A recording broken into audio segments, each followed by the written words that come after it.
Salut à tous, on se retrouve aujourd'hui pour une toute nouvelle vidéo et dans cette vidéo je vais vous parler du Honor Va-Lite qui m'a été prêté par Honor, que je remercie d'ailleurs, et donc c'est parti.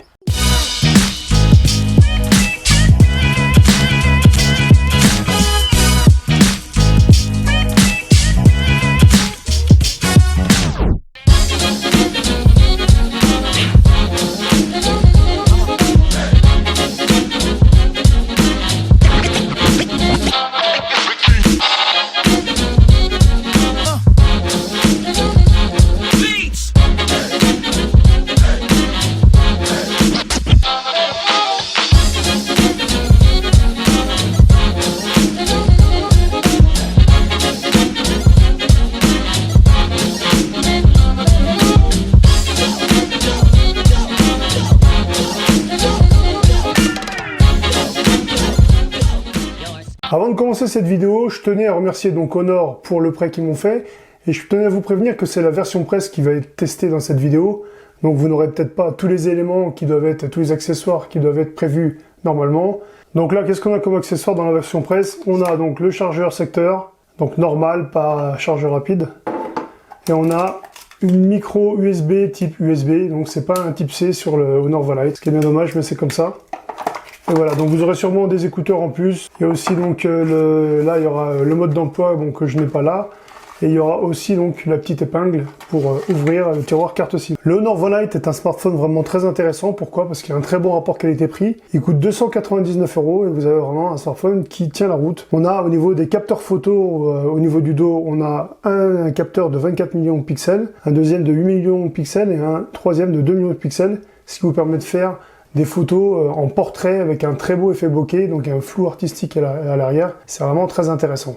On a une dalle IPS LCD, on a un Kirin 710, on a 4 Go de RAM, on a aussi 128 Go de stockage et malheureusement pas de micro USB. Un truc important que j'ai pas précisé, on a aussi le capteur TOF qui est ici. Et au niveau des caméras, on a l'intelligence artificielle, ce qui est vraiment pas mal. Par contre, alors au niveau de la caméra juste devant qui est ici, on a donc 32 mégapixels. Et ça, c'est vraiment très bien pour un téléphone milieu de gamme. Ce que j'ai vraiment apprécié sur ce smartphone, c'est le capteur d'empreinte, vraiment très réactif. Vous voyez, vous appuyez à peine, hop, ça démarre tout de suite, c'est super réactif. Et ça, c'est appréciable quand vous l'utilisez tout le temps. Vous posez pas la question à savoir si vous appuyez une fois, par exemple, sous le capteur d'écran, comme certains smartphones, si ça va marcher ou pas. Comme par exemple, l'expérience que j'ai avec le Samsung Galaxy S10+, quand on appuie au niveau du capteur d'empreinte sous l'écran, donc on s'aperçoit que c'est pas super top. On dit que ça, c'est vraiment une valeur sûre. On appuie derrière, toc, et voilà. Le capteur d'empreinte est là, vous mettez votre doigt et c'est tout de suite, c'est très réactif.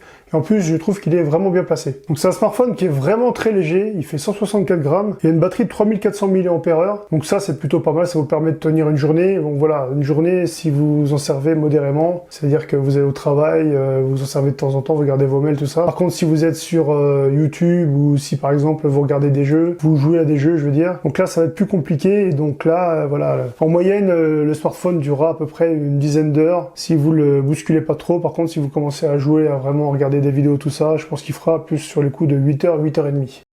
Au niveau des haut-parleurs, on a un seul haut-parleur en bas, ce qui est toujours un peu dommage. Moi, je suis plus quand même, voilà, on est en 2019, je suis plus quand même pour avoir des écouteurs stéréo, donc ça, voilà. Bon, après, ça reste un smartphone quand même à 299 €, donc voilà, c'est pas négligeable quand même, faut y penser. Et puis, par contre, on a une micro USB type USB, donc c'est pas USB type C, c'est dommage aussi.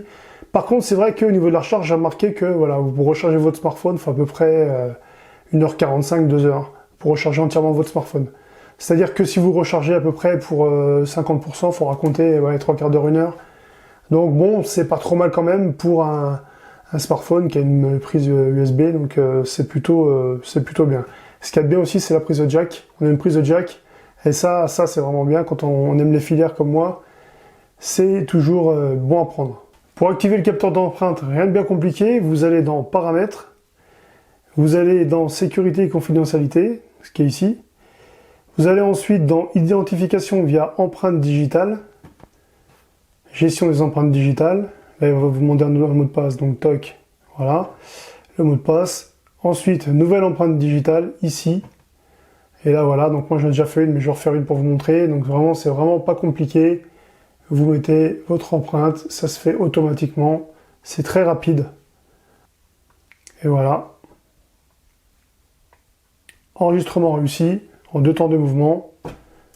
Voilà, ensuite on fait un essai, et voilà, il n'y a pas de problème. Au niveau des photos, on a vraiment quelque chose de complet. On a vraiment, voilà, comme les téléphones Huawei ou Honor, vu que c'est de toute façon de la même branche. Donc on a au niveau des vidéos quelque chose, voilà, on filme en Full HD+, ce qui est vraiment très bien, donc avec une stabilité qui est pas mal, qui est vraiment pas mal. On a un grand angle ici, on peut filmer en large, on peut filmer en x1, on peut filmer donc après c'est du numérique jusqu'à x6, donc c'est plutôt très intéressant. On a aussi un mode plus, donc avec le mode plus on a le mode pro, le ralenti, le panoramique, objectif, light painting, HDR, timelapse, filtre, filigrane. On peut faire beaucoup de choses vraiment avec ce smartphone. Et au niveau des photos, on a aussi l'intelligence artificielle qui est ici. Donc ça, c'est vraiment très intéressant. Les photos, voilà ce que ça donne. Donc là, je l'ai pris en mode portrait. Donc vous voyez, il y a vraiment, on voit le flou à l'arrière. Donc ce qui est vraiment pas mal, c'est que voilà, j'ai réussi à prendre donc une fleur en mode portrait, que c'est pas forcément un homme. Et c'est toujours plaisant parce que voilà, on voit vraiment la qualité, la finition. Regardez, on voit les gouttes d'eau sur les feuilles. C'est vraiment impressionnant. J'ai vraiment été bluffé par cet appareil photo que j'ai trouvé vraiment très bien. Donc là, pareil, j'ai pris dans mon jardin. Vous voyez, le flou arrière, l'effet bokeh qui est derrière, c'est vraiment digne d'un très grand appareil photo, sans problème. Là, c'est pareil, on voit la qualité de l'image.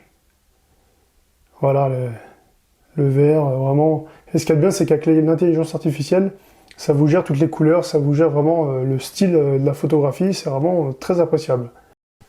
Voilà pour ce qui est de la vidéo. Ce que je trouve vraiment très bien sur ce smartphone, c'est que pour 299 €, vous avez un téléphone vraiment qui tient la route, autant pour les photos que pour les vidéos. Donc là, on est en Full HD+, et vraiment au niveau de la stabilisation, c'est vraiment parfait. Donc pour un téléphone milieu de gamme, je trouve que le Honor 20 Lite s'en sort vraiment très très bien. Au niveau des photos, donc j'ai pris une photo mode frontal. Donc en mode frontal, voilà, c'est plutôt des photos de bonne qualité. Vous allez voir, il y a vraiment une différence. Par contre, il n'y a pas d'effet bokeh derrière, donc ça c'est un peu dommage.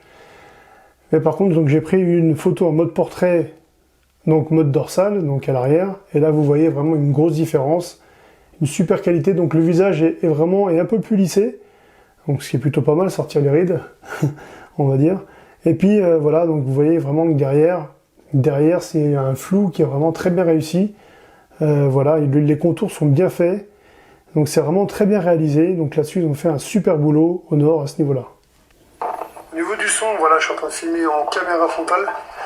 Au niveau du son, on est plutôt pas trop mal, je pense. Et puis au niveau de la caméra, voilà, donc ça sature vite dès qu'il y a un petit peu de luminosité.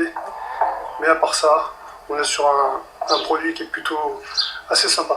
Au niveau de la qualité de l'image, lorsqu'on regarde une vidéo sur YouTube, voilà ce que ça donne.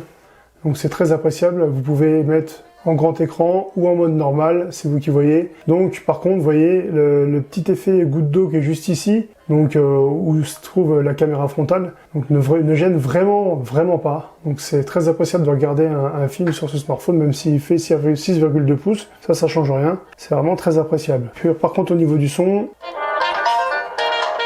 donc le son est pas trop mal, manque un peu de basse à mon goût. Par contre, il est vite obstrué dès qu'on pose son doigt sur le côté, donc mal placé. Et ce qui aurait été bien, c'est qu'il y ait une double sortie stéréo, donc comme la plupart des smartphones d'aujourd'hui. Voilà comment ça se passe au niveau des jeux vidéo. Donc vraiment, il gère vraiment très très bien, il n'y a pas de souci là-dessus, vous allez voir.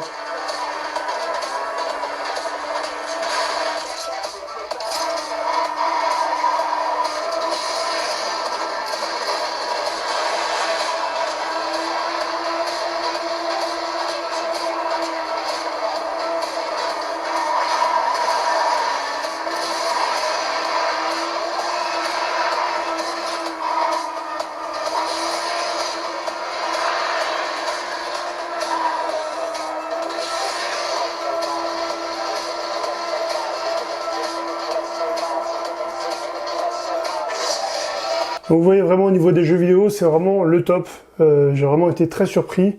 Il n'y a aucun bug, il n'a jamais ramé, il va vraiment très bien, il est très très fluide. Le Kirin 710 fait vraiment le job. Voilà, c'est tout pour aujourd'hui. J'espère que ma vidéo vous a plu. N'oubliez pas de vous abonner à mon Insta, à mon Twitter. Vous êtes 13 148 abonnés, c'est magnifique. Continuez à vous abonner, continuez à partager, à liker, mettez des pouces bleus, mettez des commentaires, je réponds toujours. Je vous remercie et vous souhaite à toutes et à toutes une très bonne journée et à très bientôt. Ciao.